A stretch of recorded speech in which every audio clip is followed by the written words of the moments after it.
지금 우리 강의가 노자 장자를 하다가 뭔가 몸에 대한 필요를 느껴가지고 우리가 몸으로 돌아와서 황제내경을 한번 했습니다. 그리고 다시 이제 좀 정신의 영역으로 노자 쪽으로 가보려고 했었는데 뭔가 전번 그 황제내경이 또 실은 너무 학문이 많고 좀 어려운 면도 있었어요. 그래서 좀 다시 복습도 하는 의미에서 뭔가를 좀 결합시켜보자. 그래서 자연스럽게 우리가 학문적인 성격을 띄어가면서 학문이 좀 종합화되는 그런 느낌이 조금 나거든요. 그런 방향으로 진행을 하겠습니다. 그래서 어느 부분까지 이렇게 갑자기 가다가 그냥 정신으로 툭 튀어갈 거예요. 조금 양해를 구하고. 우리 공부는요, 뭐 우리가 지금 학이 따로 오는 것도 아니고 무슨 시험 볼 것도 아니고 그래서 좀 릴렉스하게 할 필요가 있는데 이제 그렇지 못하면 어떤 일이 일어나냐면 뉴턴이요, 이게 뭔가를 막 연구하는 사람이잖아요. 근데 이 사람이 개를 좋아했대, 뉴턴이. 거의 들어보셨는지 모르겠는데 뉴턴이 개를 좋아해가지고 자기는 개는 좋기는 좋은데 연구를 해야 되니까 얘가 응아하고 소변 볼 때 나가야 되잖아요. 그러니까 이렇게 구멍을 뚫어놨어요. 이렇게 문을 이렇게 파가지고 개 크기에 맞춰서 이렇게. 근데 옆집 친구가 뉴턴이 하도 개를 좋아하니까 개 조그만 거 한 마리를 선물을 했어요. 그랬더니 이 위대한 천재가 막 그걸 고민을 하더니 옆에 가서 구멍을 작은 걸 하나 더 뚫어.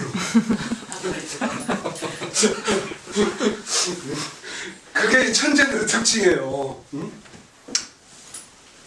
어디 하나에 꽂히면 딴 걸 못 보는 거지. 응? 자기는 이게 너무 고민된 거예요. 이 작은 개를 위해서 이 작은 구멍을 다시 뚫어야만 되는 걸로. 아직 뭔 말인지 모르는 분도 있는 것 같은데.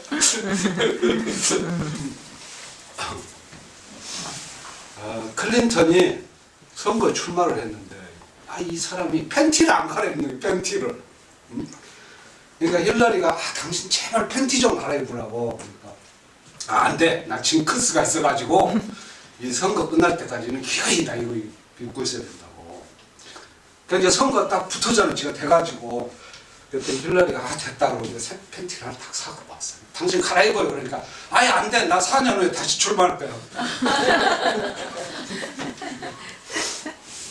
그러니까 이게 다 무슨 이야기죠? 이 두 이야기의 공통점이 뭐죠? 뇌라는 뇌.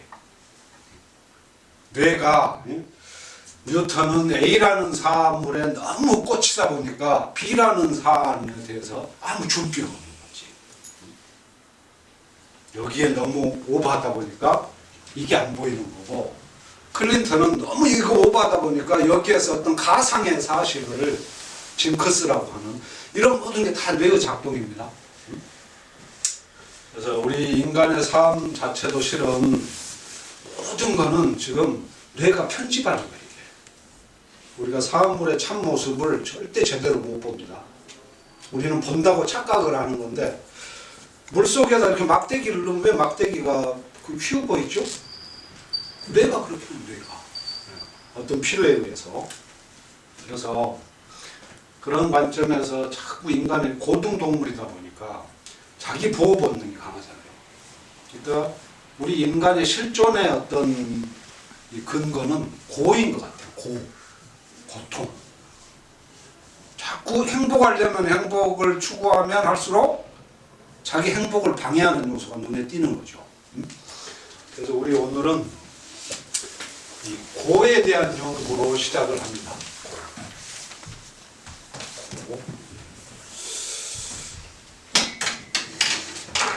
저거는 이제 행복에 바로 등을 맞대고 있는 쌍둥이와 같은 거죠.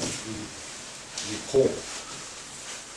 이 고통을 지금 이게 지금 서퍼링이잖아요. 서퍼링. 이 고를 가장 자기 그 철학의 어떤 중대 핵심으로 놓고 사유를 진행했던 종교가 이게 불교입니다. 그렇죠. 그렇죠. 아무튼 이런 우리 일상생활에서도 우리가 고생이라는 말을 하지만 고생 이런 말은 늘 쓰지만 낙생은 없잖아요.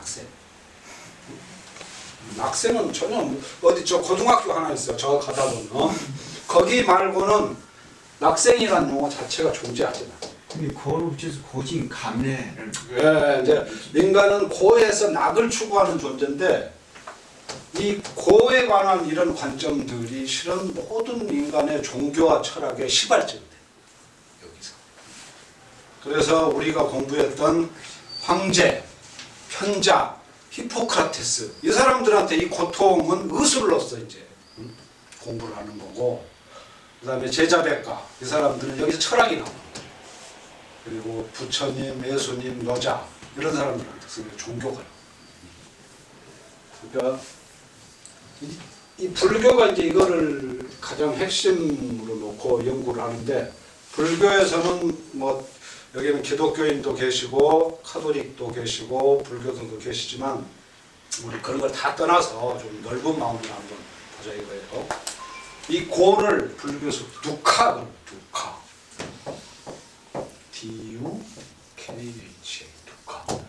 이게 불교의 시발점이 되는 거죠.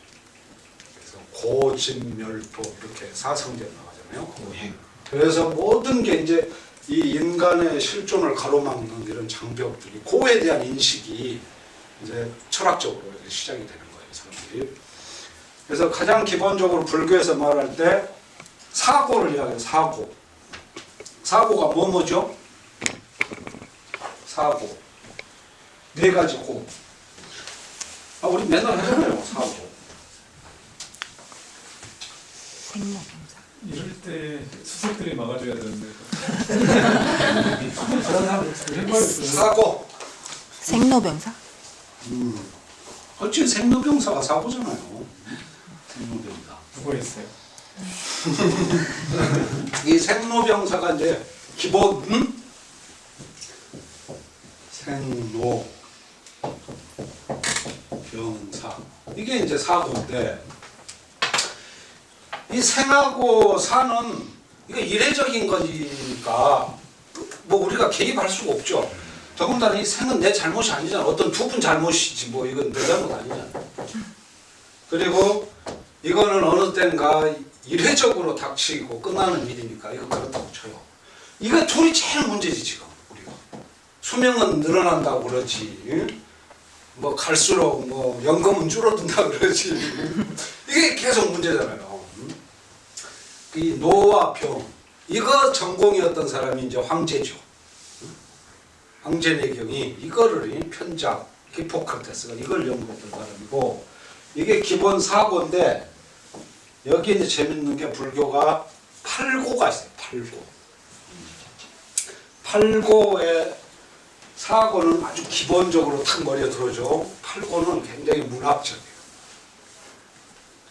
제 5번째가 뭐냐면은 원증회고. 들어보셨나 모르겠네. 왼수 같은 놈 있잖아요. 증오하는 사이 원증. 이 왼수 같은 놈, 이놈을 다시 만나. 원증회고. 저보고 원진살 때문에 거예요? 그렇죠. 일종의 원진살이니 뭐 서로 상충살이냐는 이게 그 원자이거든요. 어떤 증오하는 사이인데 안 만날 수 없는 사람 반드시 있잖아요. 회사 가면은 저 마부장 마부장 반드시 있지 회사 가면. 그 다음에 이게 이제 5번, 6번 이 반대되는 게 하나 더 있어요. 그게 뭐겠어요? 사랑하는 사람과 헤어지는 고통. 이 애별리고.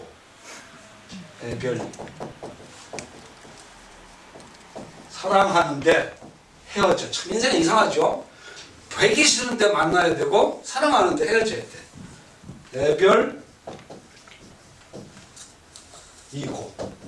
부처님이 낳자마자 엄마가 돌아가셨잖아요. 그러니까 이 양반이 뼈 아픈 이야기지 이게. 자기 얼굴도 모르지 엄마를. 그 다음에 7번이 뭐냐면 이게 요즘 이 자본주의하고 이거는 아주 밀접한 관계가 있는 건데 구하나 얻지 못하는 고통. 50평짜리 아파트가 있어야 된다는데 응? 우리 마누라가 안 그러면 우리 시집을 안 온다는데 응? 못 모신다는데 누구는 물방울 다이아를 목에 차고 결혼식을 했다는데 응? 이제 막 스트레스를 주잖아요. 이게 구하나 얻지 못하는 고통. 구이 구독. 그러니까 이게 노자 도덕경에 보면 그때 왜 우리 했던 거 생각나죠? 난득지화. 응? 노자가 하는 말 똑같은 거. 람보르기니, 물방울 다이아, 80평짜리 아파트. 이 완전히 자본주의의 어떤 지금 핵심이 아닙니다. 구하는 사람은 온 천지에 가득한데 물건 하나밖에 없어.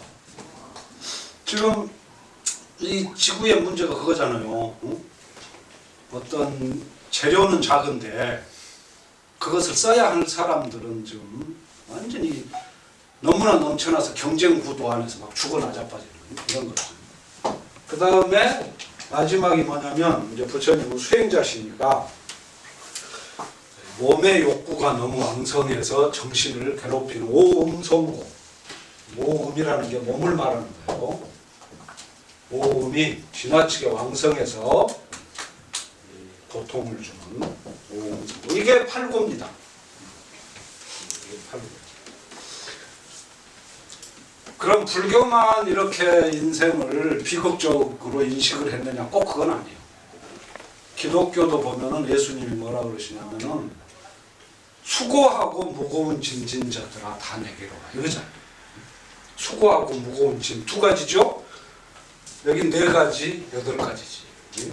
그 수고하고 무거운 짐을 부처님은 이제 갈래를 갈른 거지. 그러니까 근원적으로 에고가 지고 있는 그 짐, 어떤 인생이 큰 고통을 받아라는 그런 데서 종교 철학을 시작하는 거죠. 거기서 시작을 해서 우리 인간이 고로부터 낙으로 가는 그 과정에서 서로 고생을 하고 사는 거죠. 그래서 우리 인간이 갖고 있는 이제 어떤 특이한 문제라면은 짐승하고 달리 인간은 자꾸 이 고를 생각한다는 거예요. 증폭시키는 거지 스스로가. 그래서 제가 옛날에 장자 강의 때도 한번 한 것 같은데 짐승은 순수하게 고통을 느낄 뿐이지만 짐승이 느끼는 것은 순수한 고통이죠. 직접적인 거. 인간이 여기에 플러스 알파가 있어요. 여기에 이 고통을 해석하는 거예요. 고통에 대해서 자기 마음의 어떤 욕망을 투사하는 그게 고뇌가 돼요. 고뇌.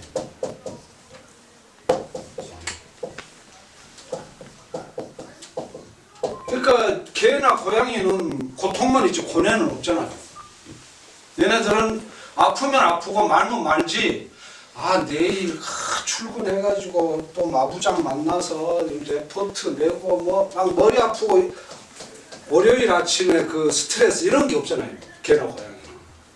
근데 인간은 존재하지 않는 어떤 고통에 대한 해석이 있는 이게 우리 인간이 갖는 어떤 그런 특수한 문제인 것 같아요. 머리가 너무 좋다 보니까.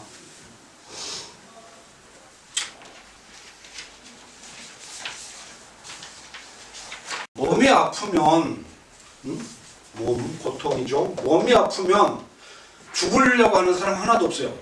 아주 기를 쓰고 살려고 애를 써. 막 집을 다 팔아서라도 어디 약을 사가지고 아주 발버둥 살려고 발버둥 치는데 마음이 아프면 자살해버려요. 정반대 현상이 여기서 나요. 그러니까 뭐 짐승들은 뭐 지 앞에서 채찍을 휘두르는 주인, 지를 먹으려고 하는 포식자, 어떤 눈앞의 현실적인 존재가 아니고는 얘들은 두려움이 없잖아요. 근데 인간은 이 관념, 뇌, 클린턴, 뉴턴 이런 사람들도 그 빠진 어떤 이상한 그런 습벽, 어떤 그런 상황, 거기서 작동하는 어떤 인간의 마음의 근원적인 구조 이런 게 다 지금 여기 딸려 있는 거죠. 그래서 우리 인간은 고등동물이기 때문에 안녕하세요. 이렇게 고통에 우리는 민감한 거예요. 고등동물의 정의가 뭐겠습니까? 고통에 민감한 거죠. 우리는 행복을 추구한 만큼 고통에 대해서 예민한 거예요. 이거를 명확하게 이게 진화의 과정과 관련이 있는 거거든요. 우리가 이렇게 몸이 된 거는 정확하게 알 수 있는 게 뭐냐면 우리 몸에 우리 경락 공부했었잖아요. 경락이 우리가 12경락 다 했죠? 기억나시나? 기억나시는지 모르겠네. 손에 양경락 3개, 음경락 3개. 발에 양경락 3개, 음경락 3개. 간신, 비패신 이렇게 쭉 돌아가는 12경락이 이렇게 그때 한번 쭉 훑었죠? 뭐 다 기억하실 필요는 없지만 그 12경락과 나머지 2경락이 중요한 거 있었죠. 그건 뭐였죠? 그렇죠. 복습을 좀 하셨는데 인맥, 동맥 이게 굉장히 중요한 거였어요. 그래서 12개 기본 맥락하고 2개 특수한 이 경락 합해서 이게 도합 360혈입니다. 우리 몸에 분포된 혈자리가 360혈이 분포되어 있습니다. 근데 그러면 임동맥을 빼도 12개만 하면은 한 경락당 30개씩이죠. 그래야 평균이잖아요. 간신, 비패신, 귀 쭉 나가서 개당 30개가 평균치인데 공포를 담당하는 게 방광경입니다. 공포를 담당하는 이 방광경이 무려 67혈입니다. 67혈. 이 방광경은 우리 뒷면을 쫙 이렇게 감싸고 있어요. 뒷면. 그러니까 왜 무서운 거 있으면 사람이 등으로 오르잖아요. 그러면서 이 척추 아래로 뭔가가 이렇게 슥 흘러내리는 그런 느낌. 이게 다 공포가 방광경. 근데 기쁨을 주관하는 심장경, 이 심경은 불과 9개예요. 그러니까 이게 7, 9, 63, 7배 하고 반이 더 불행한 거지. 기쁨에 대한 이 반응이 공포에 대한 반응보다 이렇게 약한 거야. 인간은 그렇게 이기적인 존재인 거지. 왜? 살아야 되니까. 온 몸을 센서로 부르는 거죠. 좋은 거는 정상으로 그냥 보고 잊어버리는 거예요. 나한테 잘한 놈은 그냥 이거는 정상 수치일 뿐이지. 근데 10년 전에 뭔가를 나한테 서운하게 한 놈은 절대 우리가 못 잊잖아요. 응? 딱 이 해마에 박혀가지고 왜? 살아야 되니까. 이걸 빨리 잊어버리면 언제 또 당할 수 있잖아요.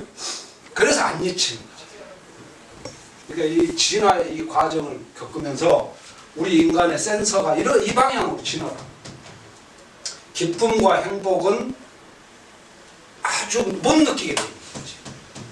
그리고 공포, 나를 무섭게 하고 나를 내 생명을 위협에 빠뜨리는 거는 67개 혈로 온 뒤를 감아가지고 벤츠가 뒤로 가다 조금만 있으면 삐삐삐 울리잖아요. 다 그 짝이지.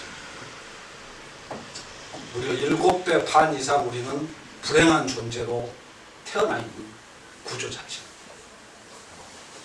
그러니까 이게 어려워. 그러니까 우리가 바위를 보면 누가 바위 내가 바위라고 치고 누가 내 위에 앉았다고 해서 내가 화를 내겠어요.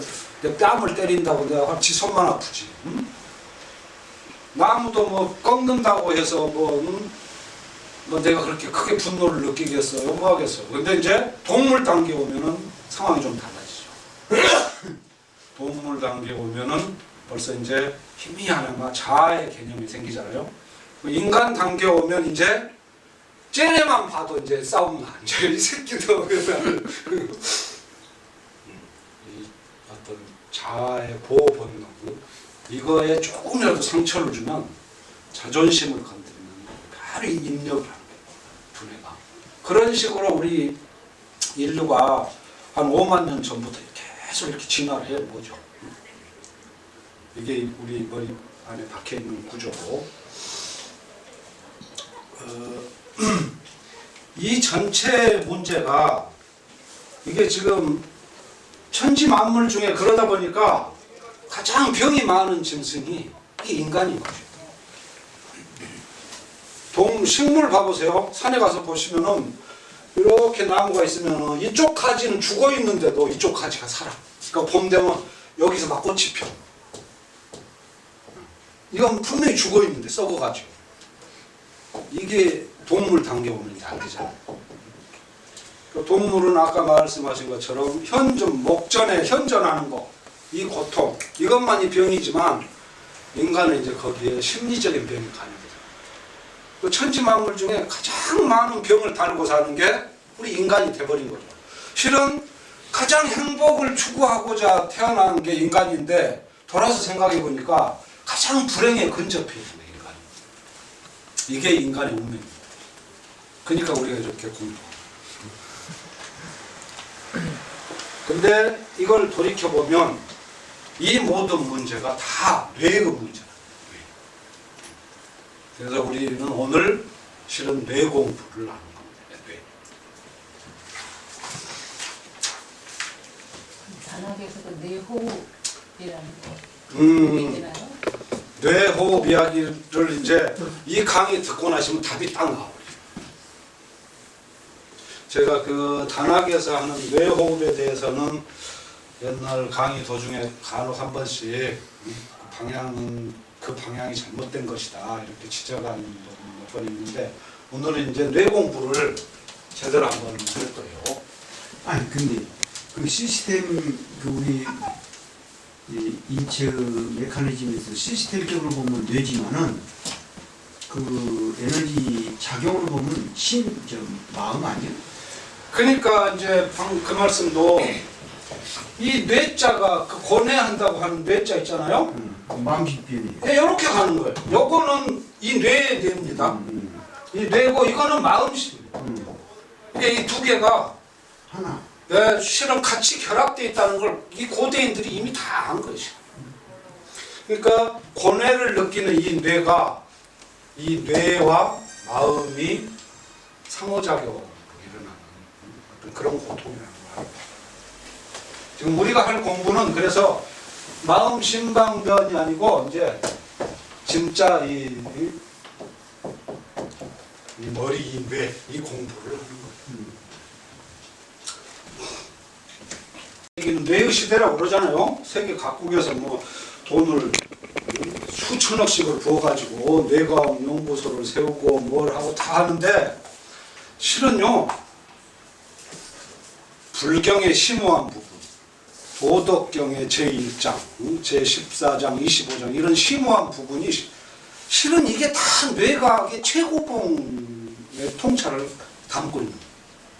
근데 이 서양적인 연구 방법론이 틀려가지고 여기에 못 이르는 겁니다. 지금. 그러니까 요즘에 이르러서야 뇌인지학, 뇌과학을 하면서 불경, 도덕경을 새롭게 해석하는 그 사람. 오늘 지금 그 이야기를 하려고 하는 거거든요.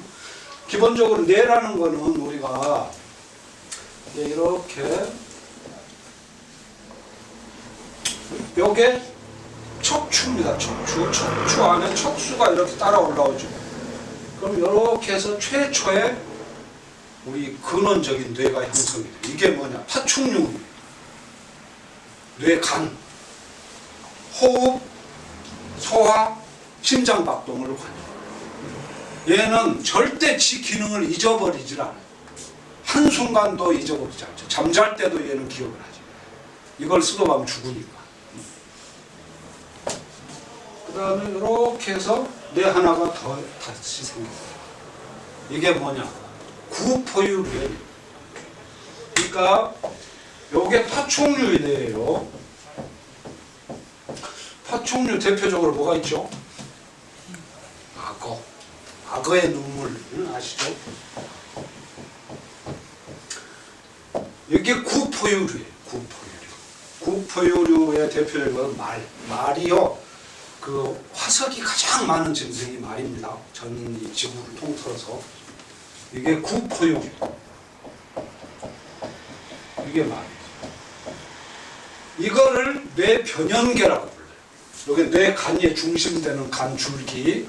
이게 변연계라고 그러는데 주변부라는 거예요. 변연계.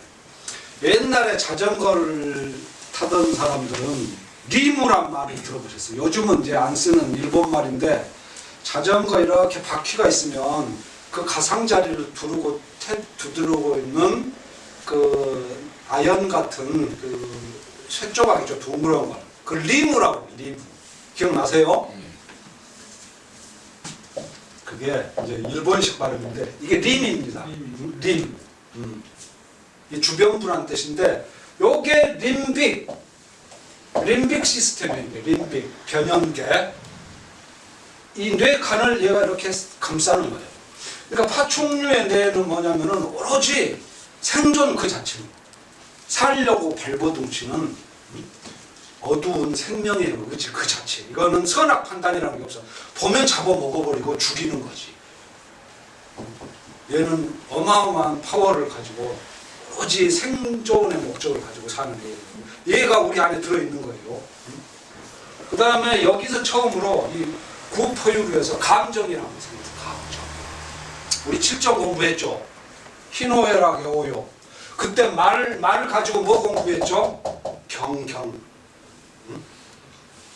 깜짝 놀랄 경자. 우리가 경과 공을 공부했었죠. 이 경을 경악할 때 이 경을 이렇게 썼잖아요. 이렇게 말 맞죠. 쥐새끼가 놀랜다고 하면 그게 그 느낌이 안 오잖아요. 말이 이렇게 큰 짐승이 발을 팍 세우면서 힝 하고 놀래는 이런 장면. 이런 거 보면은 한문이 나름대로 이렇게 인간의 어떤 그 시각적인 그런 거 참 잘 살린 것 같아요. 이게 감정이 들어있다는 걸 보여주는 거죠. 이게 놀라는 그 상태인데 여기 이제 감정 희노애락 애오 여기서 생기는 거예요. 그러니까 요 2단계를 거쳐서 그 다음에 이제 여기까지는 그냥 동물일 뿐이죠. 아직 우리 인간의 어떤 영장류로서의 이 존엄함이 아직 드러나지 않은 거예요. 여기에 이렇게 세 번째 뇌가 생겨요. 여기가 눈이고 여기가 뒤통수예요. 요게 신포유입니다. 신포유. 요게 우리 인간이지. 이게 사물에 대한 종합 판단을 하는 어떤 지성체가 이 전두엽이 여기 있는. 전두엽이 지식, 인간이 인간으로서 어떤 위대함을 징표하는 지식이 여기서 생깁니다. 언어 있잖아요. 언어, 말이 여기서 생깁니다. 그러니까 동물들은 감정을 그걸 느낀다 뿐이지 표현할 언어가 없잖아요.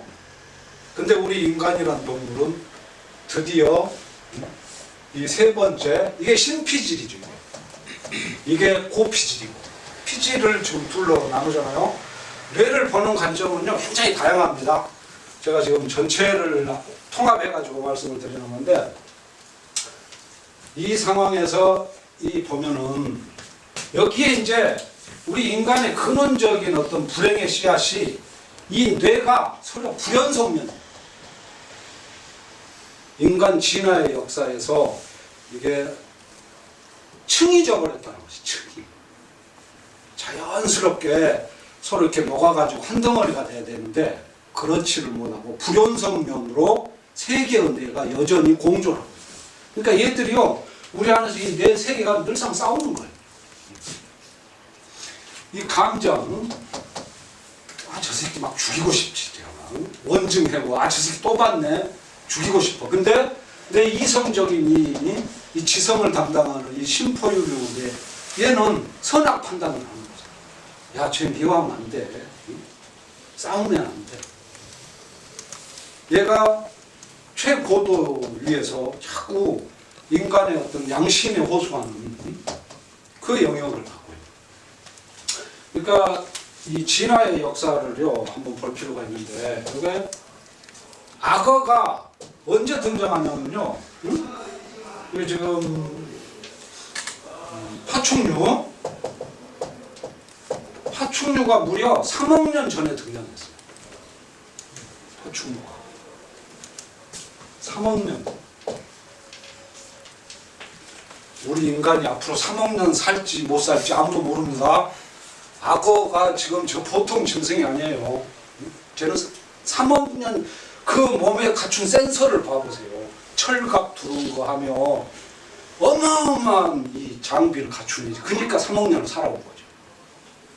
파충류가 3억 년이고 국포유류, 말, 이게 5천만 년 전입니다. 처음에는 이게 화석에 등장할 때 여우 크기만 해요. 말이 별로 안 커. 이게 점점 큰 흔적이 나타나는 화석이고, 그 다음에 우리 인간이라는 게 이 소위 호모 사피엔스,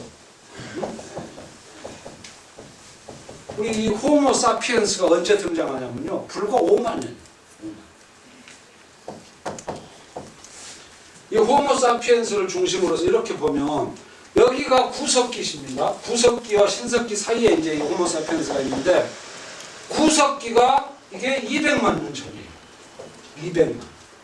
200만 년 하면은 딱 떠오르는 그 오스트랄로피테쿠스, 이게 인류 최초의 그 화석인 이 오스트랄로피테쿠스가 200만 년 전에 등장한 겁니다. 이게. 그리고 신석기 시대가 1만 년이에요. 그러니까 1만 년이 신석기 거의 구석기 끝나갈 무렵에 인간의 슬기를 가졌다고 우리가 지금 보는 슬기 사람, 이 슬기 사피엔스, 생각을 한다. 지혜롭다. 이게 이렇게 생겨났어요. 그러니까 이게 여기서 싸우면은 누가 이기겠어요?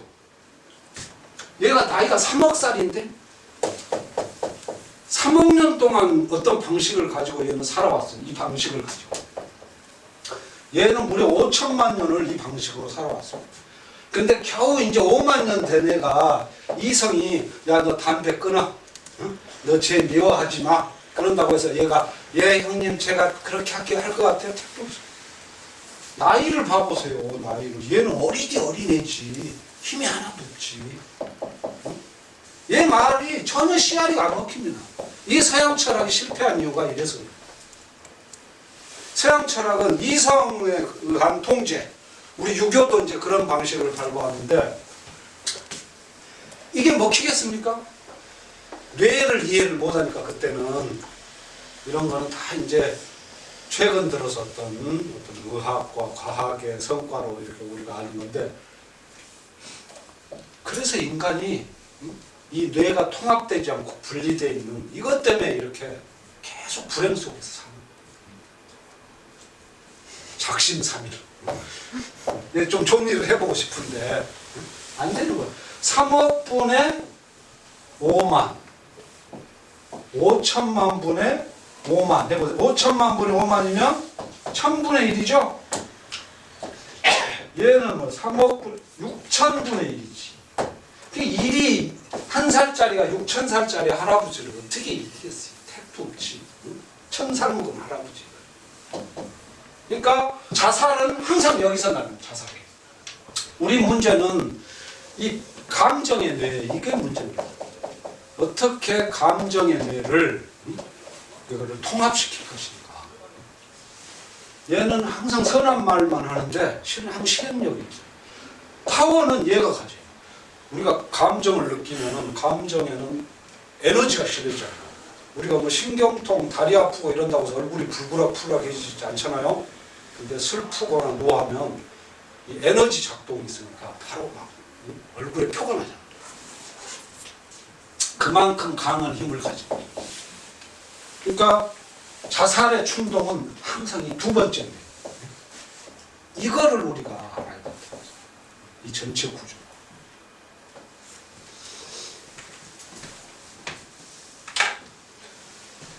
뇌 이야기를 이렇게 정리하니까 뭔가 좀 이해되시는 게 있죠.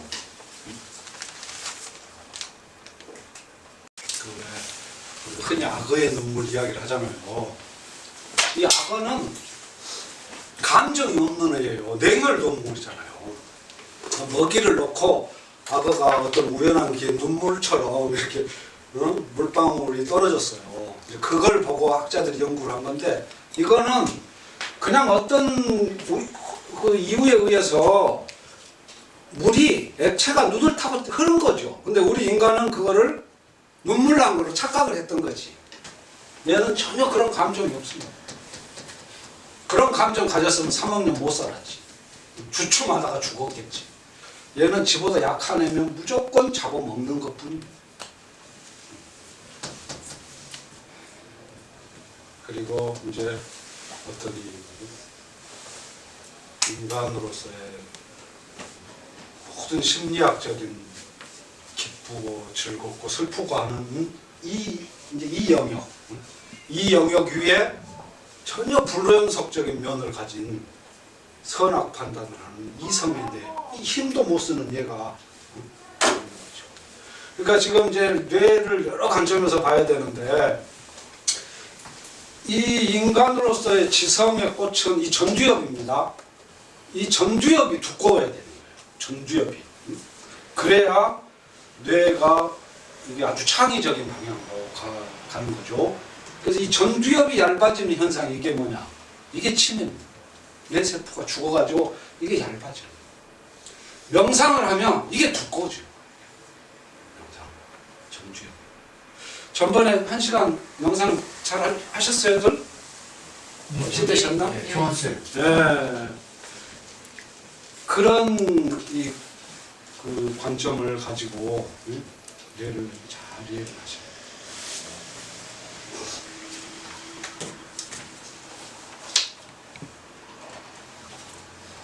근데 사실 3억 년 파충류 이전에 더 박테리아라든가 원조 세포, 그렇죠. 이제 그 모든 게 여기 들어와 있는 거죠. 그러니까 악어가 생기기 전까지의 어떤 광물질에서 식물로 넘어오는 그런 거를 얘가 안 받았다고 못 보죠. 그러니까 우리가 그때 기억나시는지 모르지만 자율신경을 설명을 하다가 세포 수는 다 그거 있잖아. 동물신경계와 식물신경계를 갈랐던 기억나실 거예요. 우리 몸 안을 이렇게 볼 수도 있지만 식물의 관점에서도 볼 수 있다. 식물신경계. 그러면은 3억 년 전의 사항이 여기에 들어오는 거죠.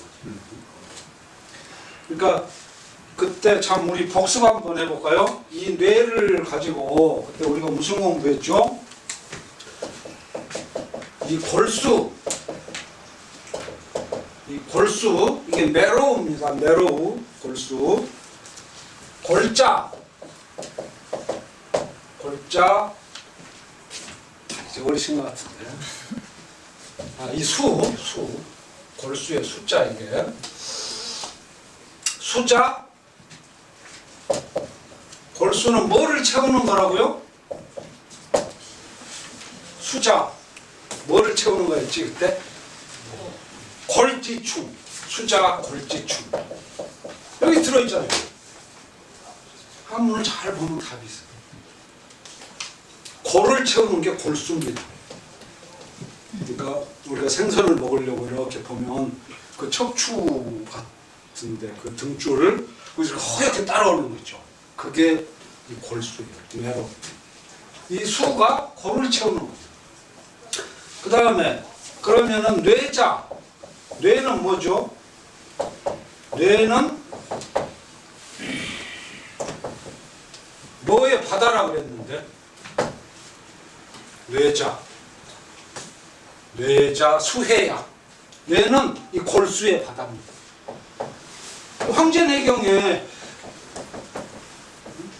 황제내경에 옛날에 벌써 뇌라는 게 척추가 이어져 있어가지고 골수가 타고 올라와서 바다를 이룬 거라는 걸 이미 아는 거예요. 2,500년 전. 아까 우리 뇌 그렸죠? 이렇게 맨 처음에 요게 골수예요, 골수. 이걸 다 채우는 게 이 골수고 이게 완전히 바다를 이루어서 꽃피는 이게 뇌입니다. 이게 고대인들의 이 몸을 보는 놀라운 그런 거죠. 근데 이게 황제내경식의 해석이고 이렇게 세 개의 뇌가 상호 충돌하는 인간의 고통의 측면 이게 지금 요즘 들어서 최신이에요. 그러니까 우리가 환자 한 사람을 이렇게 침대 위에 누우면은 악어, 말, 인간 이 세 동물이 동시에 누우는 거예요.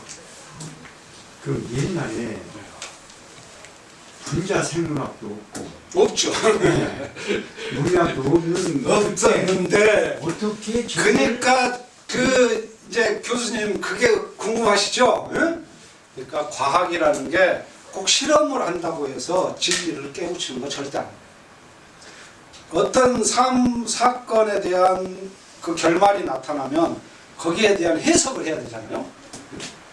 그러니까 명상이요 그냥 이 수행자의 관점에서는 명상일 뿐이지만 이걸 예리하게 보면은 몸의 과학, 몸을 가지고 실은 우주 속에서 어떤 실험을 하고, 근데 실험자가 아직 내공이 안 쌓이니까 이 실험이 깊이 못 들어가는 거지.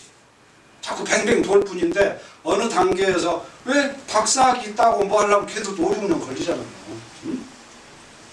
이거 해서 어느 이제 내공이 쌓이면 이제 우주 안에서 실험할 수가 있는 거예요. 이 불가사의한 거야. 그냥 인간이라네. 그러니까 그렇게 생각하시면 한도 끝도 없고 이 점을 생각하시죠. 부처님이 6년 수행 끝에 도를 깨쳤다는 말씀은 많이 들었을 거예요. 그러면 보행. 붓다가 보리수 아래에서 6년 동안 수행했다고 할 때 그 6년 동안 계속 짱구를 굴렸겠습니까? 계속 머리를 썼을 것 같아요? 이거는 뭐냐 저거는 뭐냐 이 연구를 하다가 깨쳤을 것 같아요? 택도 아니에요. 그러니까 과학자들이 모르는 거예요. 그쪽으로 생각하면 절대 답이 없어요. 이 명상은 과학자들이 행하는 실험하고는 정반대 방향. 나는 물러나면서 우주의 모습이 드러나기를 이렇게 기다리는 거지. 비워버리고 우주 속에 나를. 그래서 제가 강의 때마다 명상은 머리가 명석해지려고 하는 것이 아니라 스위치를 자꾸 끄는 거다. 스위치를 끄는 거예요. 꺼야 어떤 진정한 실험이 일어나요. 내가 거기서 작동하고 개입해버리잖아요. 그럼 이거는 실험이 아니야. 내가 장난치는 거야. 내 뇌에서. 그걸 알으시라는 거예요. 명상을 할 때는.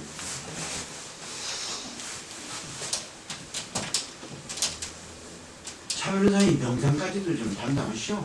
그러니까 그거는요. 아무튼 제가 이제 때가 되면 한번 다시 말씀드릴게요. 그러니까 우리 모든 강의가 나중에 이 삼위일체가 돼야 되는 것처럼 진정한 이 공부를 통해서 이제 명상까지 치고 들어가야 돼. 바닷물이 아무리 짜다 달다 말을 백날 해봐야 아무 필요 없어. 바다에 가서 맛을 봐요.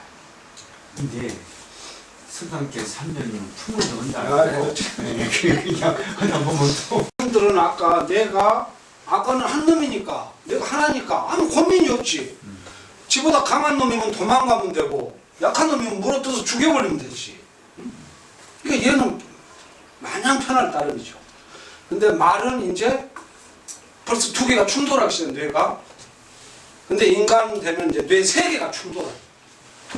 그러니까 인간이 다른 짐승이 갖지 못하는 이런 고통을 갖고 있는. 그래서 이 세 개의 뇌를 통합시키는 게 뭐냐? 이게 명상이다. 이 세 개의 뇌를 조화시키고 통합시키는 이 힘이 명상. 서양인들이 이걸 모르고 내내 철학을 해가지고 이성으로만 이걸 통제하려다가 실패한 거야. 근데 동양의 이 대현인들은 옛날부터 그런 지식 공부 이걸 중시 안 했어요. 노자, 부처님 이런 사람들은 다 결국 이 책에 쓰여 있는 거는 뭐냐면 도우세계, 명상을 하는.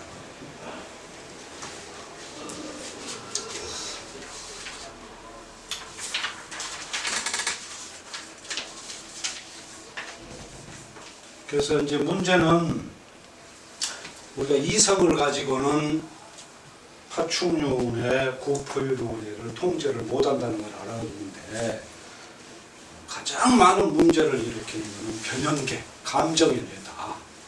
얘를 어떻게 통제할 거냐. 이 세 개의 뇌를 다 관통해서 힘을 쓸 수 있는 그 하나의 시스템이 뭐냐. 그게 호흡이라는 거예요. 호흡. 그게 호흡. 그러니까 이 뇌가요. 다시 그리면 이렇게 쓰면 얘는 호흡, 소화, 심장박동 어느 거 하나라도 멈추면 죽는 겁니다. 그러니까 절대 안 잊어먹어요. 우리는 이걸 기억의 관점에서 한 번도 생각을 안 해보지만 이걸 기억의 관점에서 한번 봐보세요. 왜 얘는 이렇게 찰떡처럼 달라붙어 있겠는가? 생명이니까. 얘는 감정의 문제, 감정. 이걸 담당하는 게 얘가 이제 문제인데 편도입니다. 편도체. 편도체. 편도체. 요즘 이제 편도체에 관한 이해는 많이 지금 확산이 되는 것 같아요. 이 아미그달라라는 건데 얘가 아미그달라. 편도가 뭐냐면요. 편도가 뭐죠? 편도. 이게 외래어를 번역하다가 좀 잘못되는 경우인데 편도를 이렇게 씁니다.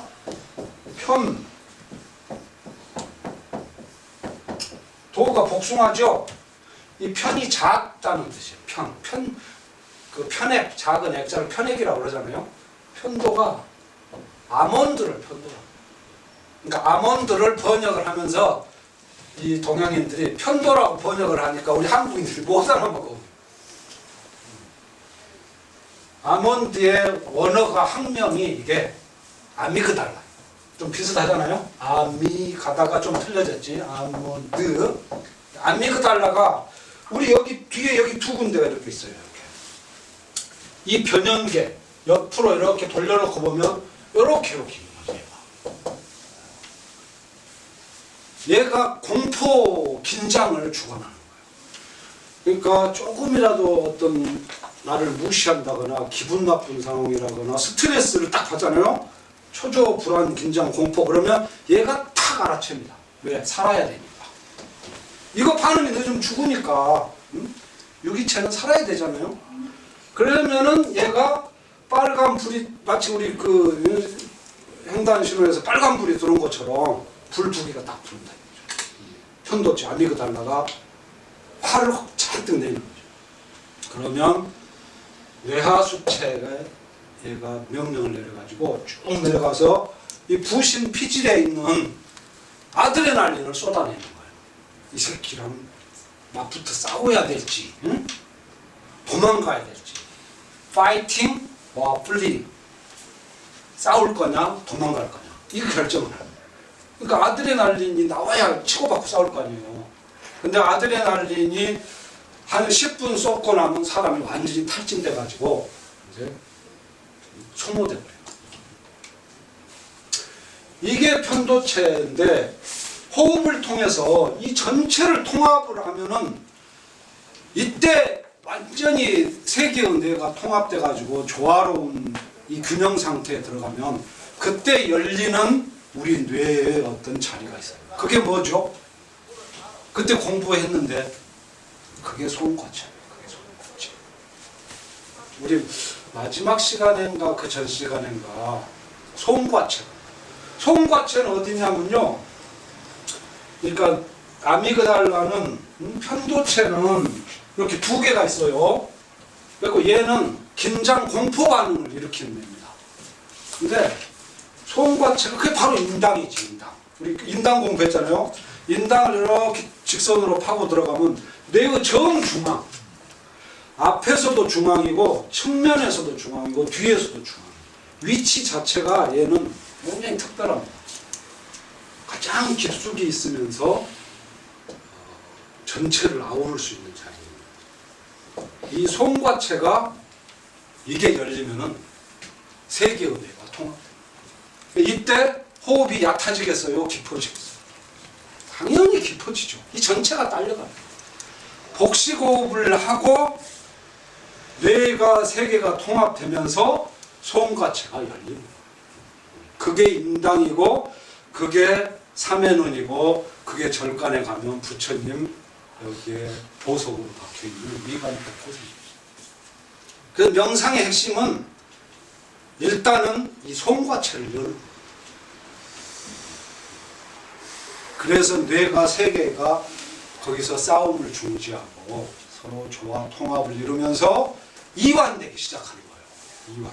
편도가 빨갛게 불이 돌아버리면요 싸워야 되니까 주먹을 불끈 쥐는 거죠. 긴장하는 거죠. 몸을 막 태우는 거죠.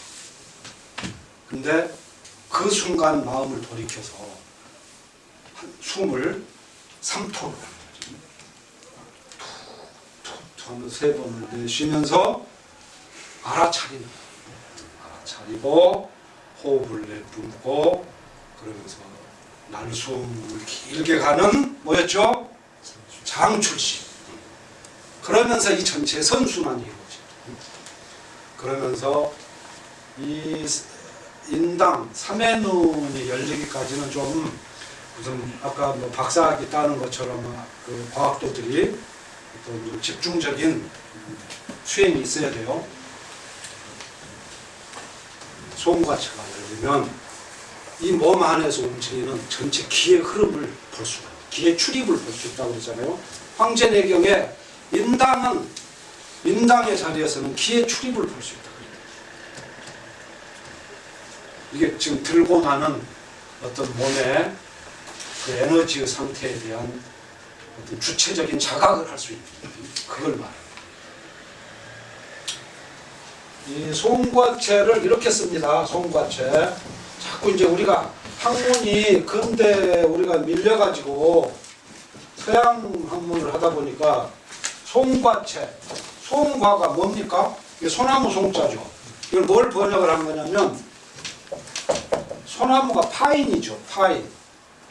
피니얼 글랜드. 선을 글랜드라고 그러잖아요. 피니얼 글랜드인데 이 피니얼 이게 소나무가 아니고 실은 잣을 말하는 거예요. 소나무나 잣이나 같은 거잖아요. 이 안에 있는 이 송과체가 요만한 잣처럼 생겼어요. 아까 편도는 아몬드처럼 생겼다 그러잖아요. 더 작은 거지. 더 작은 핵심이 가운데 딱 박혀. 그래서 얘는 오로지 몸 안에 모든 스위치를 꺼줘야 얘가 작동해. 뇌를 가지고 내가 막 바쁘게 막 뭐를 하고 장난치고 그러면 그때는 얘가 작동하는 거지. 얘가 편도가 막 살려고. 근데 그걸 인지하고 장출식을 하면서 여유로 갖고 가면 호흡이 떨어지기 시작합니다. 그러면서 어느 날 송과체가 열리고 세계의가 통합되는 그 길로 가는. 그래서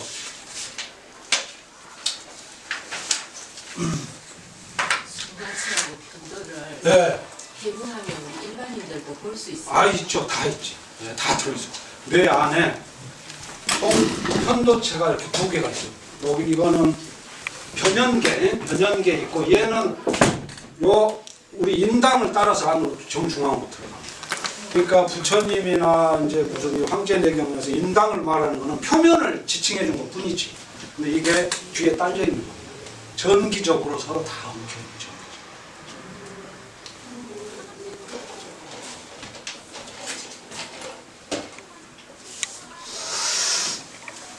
그러니까 송과체가 열리잖아요. 그러면은 생각을 멈출 수가 있어요. 근데 편도가 이게 빨간 불이 들어와버리면 생각을 멈출 수 없어요. 그러니까 애들이 공부를 절대 못합니다. 편도체가 부어버리면 애들이 공부를 할 수가 없어. 머릿속이 복잡한 거지.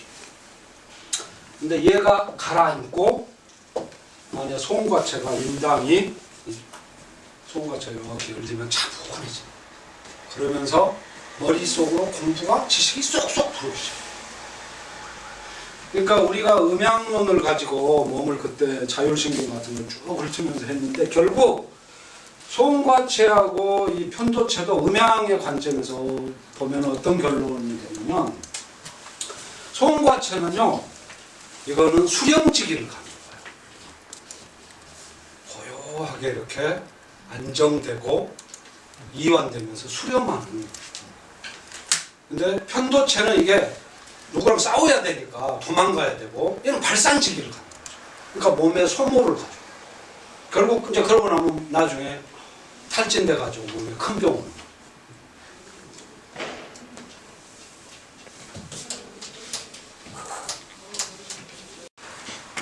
뇌와 동서양의 철학은 굉장히 다릅니다.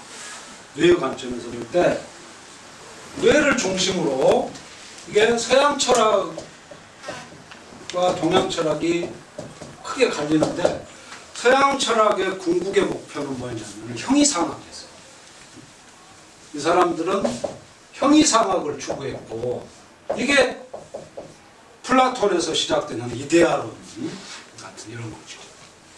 동양은 그게 아니고 도를 추구. 그럼 형이상학과 도는 어떤 차이가 있느냐? 형이상학은 뇌의 산물. 형이상학은 이거는 뇌가 만든 뇌 관념의 구조물. 이거는 이론이고 원리이며 관념의 구조물. 그럼 도는 뭐냐? 도는 뇌 밖으로 나온 거예요.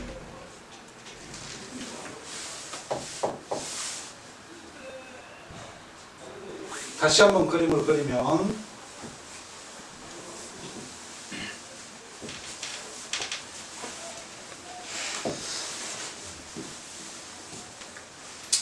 이게 지금 도가 있고 형이상학이 있습니다.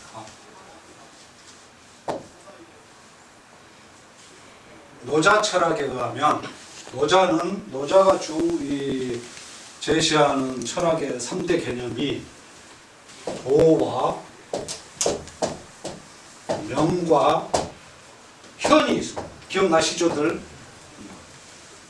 도와 명과 현이 있는데 이 명이라고 하는 거 이게 인간의 두뇌가 만들어낸 관념의 산물을 지칭할 때 쓰는 거예요. 그래서 이 뇌가 만들어내는 이거는 서양인들이 추구했던 이거는 형이상학일 뿐이지 절대 도는 이 뇌 안에 들어가 있을 수가 없는 거예요. 이거를 착각을 하니까 계속 서로 싸우는 거예요. 도는 우주의 궁극의 절대적인 진리는 하느님은 뇌가 만들 수 없는 거예요. 이거는 뇌 밖에 나와 있을 때 우리가 뇌를 완전히 잠재워 있을 때 그때 체험할 수 있어요. 근데 이걸 착각해가지고 자꾸 하느님이 이 안에 있다고 생각하는 사람들이 이 뇌 안에. 그래서 서로 싸우는 거예요. 생각이 다르니까. 이거는 하느님이 아니라 하느님에 대한 자기의 관념인 거예요. 자기의 상이고 도에 관한 자기의 생각이지. 그걸 노자가 명이라고 합니다. 그 이해되세요? 이게 제일 중요한 거예요. 오늘 강의의 핵심은 실은 이거예요. 이거를 말씀드리기 위해서 지금 여기까지. 명이라고? 명? 네, 요거는. 이거는 뇌에서 나오는 거는 절대 도가 될 수가 없는 거예요. 근데 사람들이 이거에 도가 이 안에 들어있는 줄로 착각을 하는 거예요. 그러니까 IS, 이슬람, 수니파 해가지고 기독교 전쟁을 하는 거예요. 왜? 하느님 여기 있다고 착각하는 거예요, 사람들이 다. 그러니까 자기 하느님하고 남의 하느님이 틀리죠. 이게 아니거든. 노자 말이 그거. 도가도 비상도. 니들이 도라고 하는 거, 절대적인 진리라고 하는 거, 하느님이라고 부르는 거는 다 니들 뇌의 관념의 산물이다. 그 그걸 벗어난 것이 진정한 도덕. 이 이야기를 하려고 노자가 도덕경 제1장을 씁니다. 천연상 이런 깊은 것을 이해하는 이쪽에 우리 프로세스랄까 우리 생각의 관념을 저는 이렇게 생각했는데 현대의학이라든가 과학은 현재의 존재에 대한 구조 이 시스템에 대해서 포커스를 맞추는데 동양적 우리 지금 노자나 이것은 지금 그 넘어 그 이전 그 시간의 히스토리랄까 뭐 그 역사성까지도 그 함축해야만이 현재의 존재를 그런 관념을 가진 머리야만이 저런 것이 그렇죠. 이해되겠다. 그렇죠. 그러니까 서양의 모든 철학, 서양의 모든 과학은 사실 너무 지나치게 이게 그 인간 중심적이에요. 미시적이고. 예.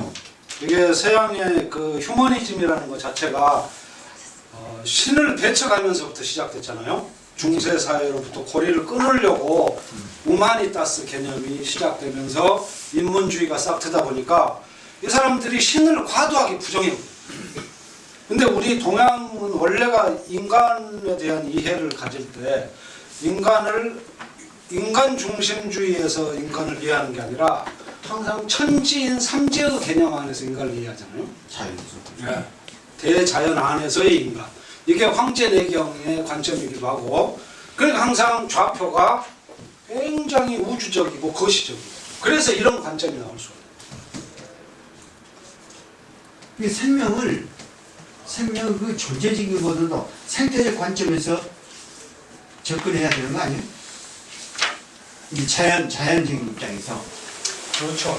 인간을 벗어나야 되는데 인간이 인간을 벗어날 수 있는 그런 어떤 실험 방법이 뭐겠어요?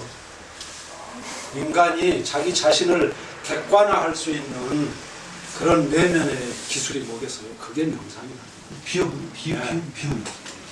그러니까 명상을 할 때 항상 염두에 둬야 되는 게, 명상의 마지막 그 목적은 일념무생의 경지란 말을 많이 하잖아요. 일념무생. 한 생각도 일어나지 않는 경지.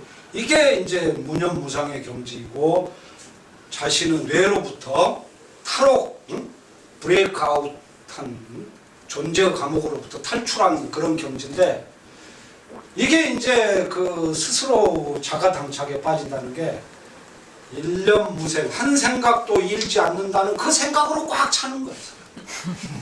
명상의 과정은요, 이걸 깨는 과정. 계속 이렇게 되돌아오는, 또 떨어지고 떨어지면서 다시 또 길을 가는 거지. 가장 중요한 말인데 그 중요한 말이 장애가 되는 거죠. 이게 불경에서 말하는 이장이라는, 이치가 장애를 가져요. 스스로의 실은 자기 존재의 그 주체성을 자각해서 주인이 돼야 되는 건데, 이건 그게 아니고 다시 이 언어의 유의, 형이상학적인 언어의 유의 속으로 다시 돌아가는 거잖아요. 그러니까 이 서양 형이상학이 가지고 있는 어떤 근원적인 문제점, 이거를 알고 이걸 부정해버렸던 철학자가 그게 누구죠? 다 공부했는데 그게 비트겐슈타인. 이제 노자 공부한 지가 오래되니까 이제 다 잊어버리셨구나. 플라톤의 이 형이상학이 2000년간 악명을 떨쳤습니다. 유럽에서. 칸트도 조금 거기에 대해서 반기를 들려고 했던 게 순수이성 비판이었다가 나중에 실천이성 비판에서 다시 꼬리를 내렸어요. 그렇게 하고 다시 300년이 흐른 후에 비트겐슈타인이라는 특이한 천재가 나타났어요. 비트겐슈타인은 오스트리아 태생인데 집이 얼마나 부자냐면, 비인에 가면은요, 저는 이제 사진만 봤는데 비트겐슈타인 집은 집이라고 안 불러. 궁이라고 불러. 궁. 팰리스. 이쪽 끝에서 저쪽 끝까지가 집 한 채가 100몇십 메타. 이 집이 유럽을 뒤흔들었던 엄청난 그 갑부 재벌의 자식이에요. 근데 이 친구가 철학에 꽂힌 거예요. 그러니까 요즘 우리나라 그 철학 교수들의 한심한 모습이 뭐냐면 철학하고 생계를 막 같이 끌고 가요. 모든 학문 중에서 절대 그래서는 안 되는 게 철학이거든요. 교수 자리 뭐 하나를 하려고 막 이게 철학이 생계하고 맞물려 이게 무슨 철학이 되겠어요. 그러니까 지 스승 뭐 그거 따라 거기 가야 교수 자리 얻으니까. 그러니까 이게 학문이 아니지. 비트겐슈타인은 그 많은 재산 그거 다 뭐 지 동생 줘버리고 그리고 케임브리지 가가지고 러셀을 만납니다. 예, 러셀은 뭐 우리나라에도 많이 알려졌는데 그 러셀한테는 처음에 제자로서 시작을 했다가 나중에 이제 러셀을 능가하는 거죠. 그때 1922년에 나온 책이 논리철학 농고라는 논리철학. 여기서 했던 가장 유명한 말이 이게 2000년 동안 지속되온 서양 형이상학 전체를 송두리째 부정해요. 이 논리학을 부정하는 거죠. 이게 뭐냐? 말할 수 없는 것에 대해서는 침묵해야 한다. 이 말이 기억하시나 모르겠는데 What we cannot speak about 우리 말할 수 없는 거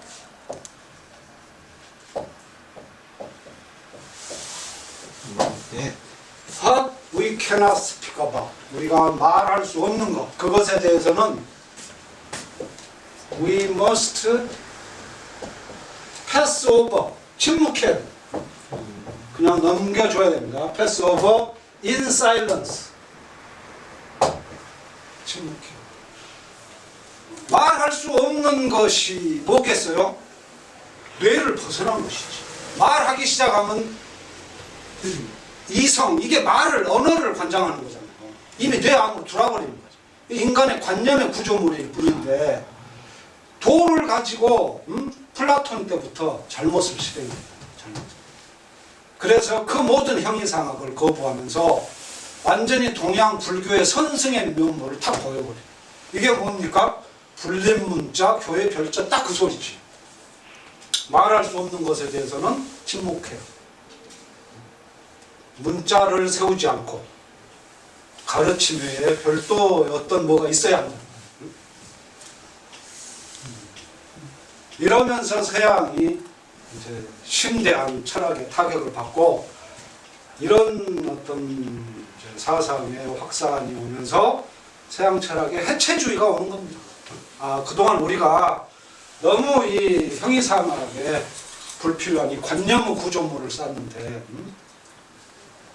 쓸데없는 정력을 낭비했다. 이 모든 잘못된 정신의 구조물을 때려 부셔버리자. 이게 해체주의죠. 근데 이제 서양 해체주의의 문제점은 뭐냐면 사실 노자, 부처님 이런 분들이 실은 다 원래 해체주의의 원시조들이에요. 근데 이분들은 해체를 할 때 분명한 목표가 있습니다. 왜? 이 사람들은 그 말 너머의 근원적인 것을 아니까 가리고 있는 것을 해체하기 위해서 해체를 말씀을 하시는 거거든. 부처의 이 공이론 이게 뭐겠어요? 이게 어마어마한 해체지. 모든 걸 다 때려 부셔버리는 거지. 공이론. 이게 해체주의의 실은 가장 이 지구상에 존재했던 가장 거대한 형태입니다. 이 공사상이. 근데 이렇게 했던 이유는 이 양반은 그 너머에 진정한 진리를 보여주려고 그러는 거죠. 근데 서양 해체주의는 아무 목표가 없어요. 미래에 대한 청사진이 없는 채로 그냥 고대 우리가 길을 잘못 들었던 이거 잘못됐으니까 이걸 때려 부셔버리잖아. 그러니까 해체주의 이후로 지금 볼만한 철학이 안 나오죠. 그러니까 지금 서양 철학에는 이 모든 철학을 아우를 만한 새로운 천재가 다시 나와야 돼. 근데 우리 동양은 인도, 중국, 이 고대 사회에서 이미 2500년 전에 지금 봐도 도저히 납득할 수 없을 정도의 고도의 통찰. 그러니까 노자의 이야기 중에 지금 제1장 1절이 이거잖아요. 우리 늘 공부했지만 도가도 비상도. 도라고 할 수 있는 도, 이 가도, 그거는 참된 도가 아니에요. 이게 뭐, 이게 형이상학이라는 거죠. 관념의 구조입니다. 이론이고 논리일 뿐이라. 여기에 이걸 리얼이 아니에요. 그냥 언어에 의해서 어떤 관념을 구성해 놓은 거죠. 아, 그러면 천왕 다시 태어날 게 아니라 새 천재가 나올 거 아니라 동양을 따르는 거 아니에요? 아, 그렇죠. 그런데 이제 요즘 나오는 그 하버드대 철학 교수들 책을 보면 이 딜레마를 이렇게. 옛날 100년 전 서양 철학자들은 절대 동양 명상에 관해서 건드리지를 않았어요. 왜? 답이 없으니까. 자기들이 우리 그 왜 이 그림 수차 그렸잖아요. 의식의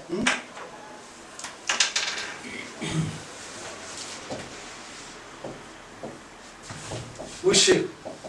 이 발견자가 누구였죠? 데카르트. 데카르트. 데카르트가 두 가지를 몰랐다고 제가 그랬죠. 뭐를 몰랐죠? 무의식과 초의식을 몰랐어요. 300년 후에 무의식을 발견했습니다. 이게 누구죠? 이게 프로이드지. 근데 프로이드도 이 초의식, 초월적 의식은 여전히 몰랐어요. 근데 동양에서는 이미 2500년 전에 부처님, 노자, 장자는 책 전체가 다 이 초월적 의식에 관한이에요. 도가도 비상도 이게 다고. 인간이 의식의 세계에서는 도저히 알 수 없는 초월적 의식의 세계가 있다. 뇌를 잠재우라는 거예요. 뇌를 잠재우. 뇌호흡이 뭡니까? 뇌를 활성화시킨다는 방법론이 있거든요. 그러니까 그게 더 이상 확산이 안 돼요.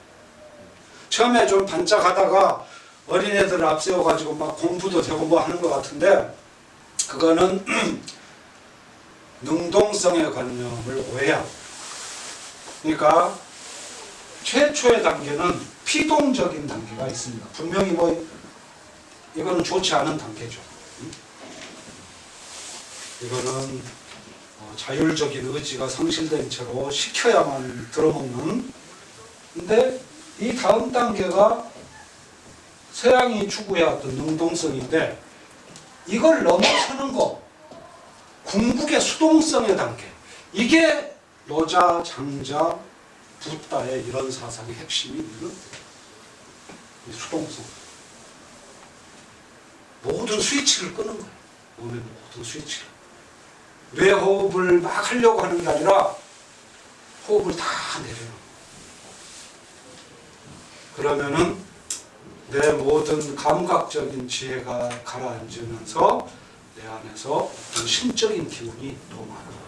그 장자가 말한 그 소잡는 백정 이야기에서 그거 나오잖아요. 관지지 신목해. 이게 그 단계입니다. 자, 우리 여기에서 말이요. 현 세계, 우리가 살고 있는 현 세계에는 17세기 이후 데카르트, 베이컨, 뉴턴의 어떤 그 한계, 그 시대가 봉착한 문제점하고 절대 분리될 수 없죠.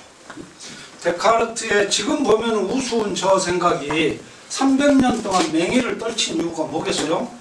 분명한 가치가 있었기 때문에. 데카르트는 천재였고 아무도 생각하지 못했던 인간의 의식의 어떤 당당함, 신으로부터 독립할 수 있는 어떤 자의식, 이걸 심어줬잖아요. 그러니까 이 사람이 박수발차를 받은 거죠. 근데 그렇게 한 300년 지나오면서 너무 의식의 표층만을 다루다 보니까 병 들어가는 무의식에서 발생하는 문제에 대한 이해가 없어버리잖아요. 그러니까 다시 그 누적된 문제를 해결하는 또 누군가가 나와야 돼요. 그러니까 어떤 문화 발달론에서 서로 다른 구조를 가지고 있었던 그런 차이라고 보시면 될 것 같고, 요컨대 오늘 강의의 핵심은 뭐냐면요. 노자가 제1장에서 말했던 도가도 비상도, 이 말이 결국은 인간은 뇌에 관한 문제라는 거예요. 뇌. 도라고 흔히 말을 할 때 그 도는 절대 뇌 속에 들어있는 게 아니라는 걸 알아는 거예요. 그게 제일 핵심이에요. 그거는 도에 관한 우리의 관념이고 우리의 상이고 어떤 우리의 선입견이지.